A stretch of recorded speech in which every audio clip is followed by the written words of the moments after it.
Welcome to Sophia Coaching Center. Today PGTRB Max Unit 5 Operations Researchல graphical method தான் பார்த்துட்டு இருக்கோம். So அதில் வந்து ஆல்டர்னேட்டிவ் ஆப்டிமா அதுக்கு ஒரு எக்ஸாம்பிள் பார்க்க போகிறோம். ஆல்டர்னேட்டிவ் ஆப்டிமானா என்ன அப்படின்னா ஆப்ஜெக்டிவ் ஃபங்க்ஷனும் ஒன் ஆஃப் த கன்ஸ்ட்ரைன்ஸ் வந்து பேரலாக இருந்துச்சு அப்படின்னா நமக்கு சொல்யூஷன்ஸ் வந்து என்ன அப்படின்னு சொன்னாக்கா மோர் தென் ஒன் பாயிண்டில் வந்து சேம் வேல்யூ கிடைக்கும். மோர் தென் ஒன் பாயிண்டில் வந்து சேம் வேல்யூ கிடச்சிச்சு அப்படின்னா அதுதான் வந்து ஆல்டர்னேட்டிவ் ஆப்டிமா அப்படின்னு சொல்லுவோம்.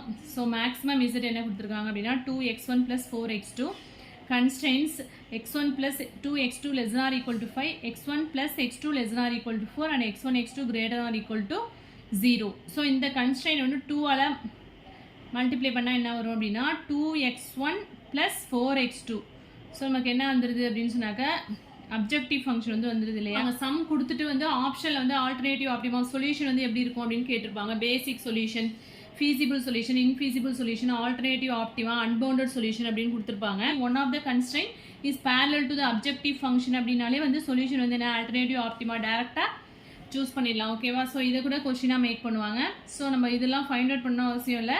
One of the constraint is parallel to objective function அப்படின்னாலே நம்ம வந்து alternative optima அப்படின்னு சொல்லிடலாம். ஸோ சம் போடலாமா. ஸோ கொடுத்துருக்க கன்ஸ்ட்ரைன்ட் ஃபஸ்ட்டு ஈக்குவல்னு எடுத்துட்டோம்னா x1 + 2x2 = 5. x1 0ன்னு எடுத்துட்டோம்னா x2 என்ன வரும் அப்படின்னா 5/2, that is 2.5. and then x2 0ன்னு வச்சுட்டோம்னா x1 வந்து 5. ஸோ இந்த பாயிண்ட் வந்து பிளாட் பண்ணணும். நெக்ஸ்ட் செகண்ட் ஈக்குவேஷன் வந்து x1 + x2 = 4. ஸோ x1 0ன்னு எடுத்துட்டோம்னா x2 = 4. ஸோ 0,4 ஒரு பாயிண்ட்டு. அண்ட் தென் x2 0ன்னு எடுத்துட்டோம்னா x1 = 4. ஸோ 4,0. இப்போ வந்து கிராஃபில் பிளாட் பண்ணணும் எல்லா பாயிண்ட்டையும். So origin 0,0. ஸோ 0,2.5 அப்படிங்கும்போது இன்பிட்வீன் 2க்கும் 3க்கும் இன்பிட்வீனில் தான் 2.5 இருக்கும். ஸோ இதான் வந்து 0,2.5.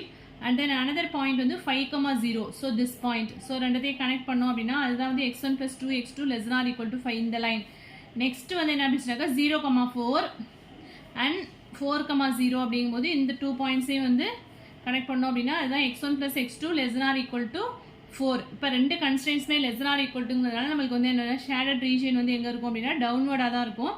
ஸோ டவுன்வர்டாக பார்த்தோம் அப்படின்னா இந்த ரெண்டு கன்ஸ்ட்ரைன்ட்ஸும் இன்டர்செக்ட் ஆகிற பாயிண்ட் வந்து எது அப்படின்னாக்கா இதான் இந்த க்ளோஸ்ட் ரீஜன். அதாவது ஃபர்ஸ்ட் குவாட்ரண்ட்டில் ரெண்டு கன்ஸ்ட்ரைன்ட்ஸோட ஷேடட் ரீஜன் இன்டர்செக்ட் ஆகிறது தான் வந்து என்ன அப்படின்னாக்கா ஃபீசிபிள் ரீஜன் அப்படின்னு சொல்லுவோம்.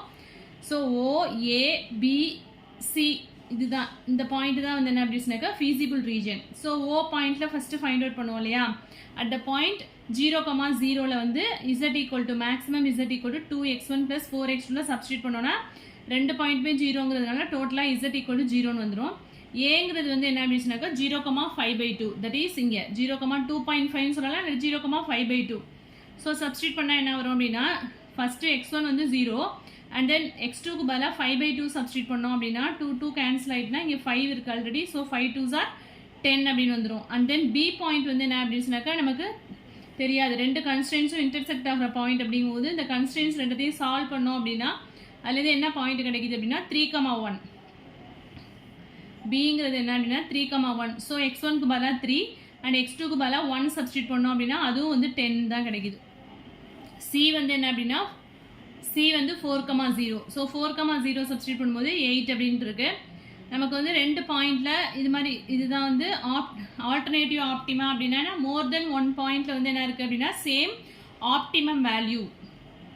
அதாவது ஏங்கிற பாயிண்டில் 0,5/2லையும் 10 தான் கிடைக்குது, 3,1லையும் வந்து 10 தான் கிடைக்குது. இதுதான் வந்து ஆல்டர்னேட்டிவ் ஆப்டிமா அப்படின்னு. இந்த லைன் செக்மெண்ட் ஏபிலேருந்து எந்த பாயிண்ட் எடுத்துட்டாலுமே நம்மளுக்கு வந்து என்ன அப்படின்னாக்கா 10ங்கிற ஆப்டிமம் சொல்யூஷன்ஸ் தான் கிடைக்கும் அப்படின்னு சொல்கிறாங்க. ஏலேருந்து பி வரைக்கும் எந்த பாயிண்ட் எடுத்துட்டாலும் நம்மளுக்கு வந்து ஆப்டிமம் வேல்யூ வந்து என்ன இருக்கும் 10 தான் கிடைக்கும்.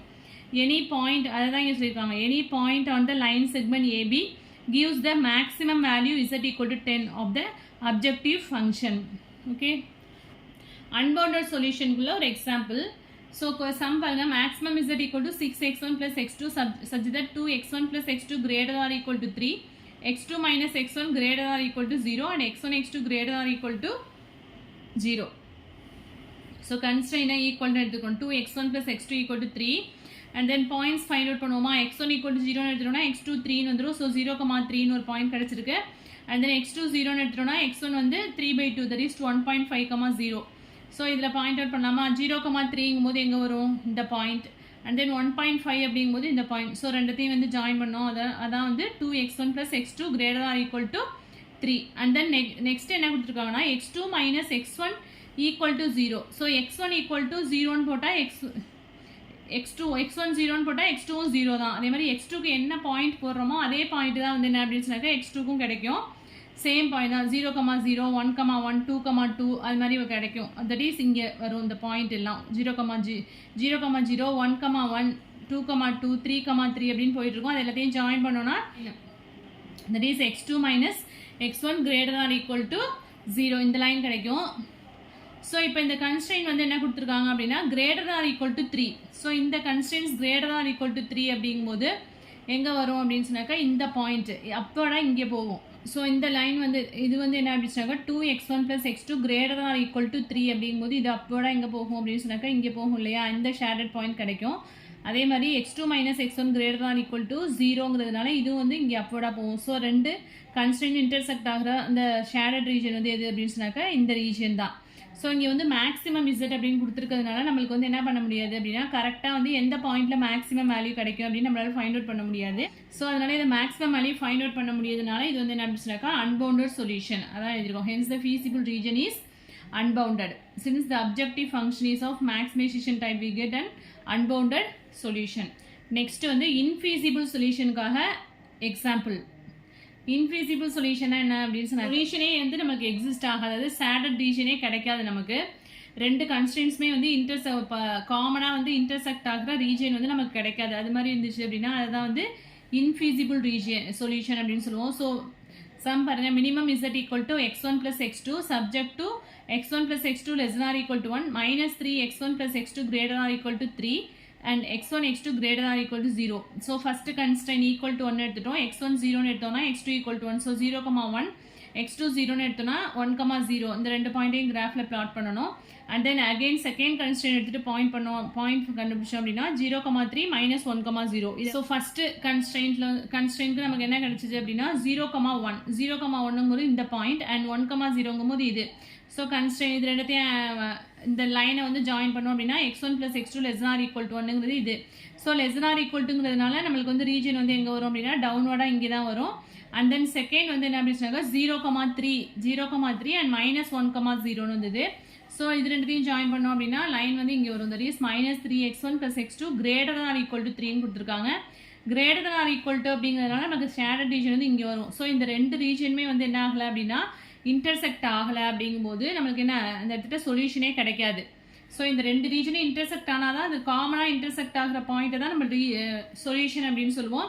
ஸோ இது அப்வர்டாக போயிட்டுருக்கு, இது டவுன்வர்டாக போயிட்டுருக்கு அப்படிமே எந்த பாயிண்ட்லையுமே வந்து ரெண்டுமே இன்டர்செக்ட் ஆகாதுங்கிறதுனால இது வந்து என்ன அப்படின்னு சொன்னாக்கா இன்ஃபீசிபிள் சொல்யூஷன் அப்படின்னு சொல்கிறோம். ஸோ நெக்ஸ்ட் வீடியோவில் வந்து பேசிக் சொல்யூஷன் பற்றி பார்க்கலாம். இந்த சம்ஸில் எதுவும் டவுட்ஸ் இருந்தது அப்படின்னா கமெண்ட் செக்ஷனில் கமெண்ட் பண்ணுங்கள். என் வீடியோ பிடிச்சா லைக் பண்ணுங்கள், ஷேர் பண்ணுங்கள், சப்ஸ்கிரைப் பண்ணுங்கள். தேங்க்யூ.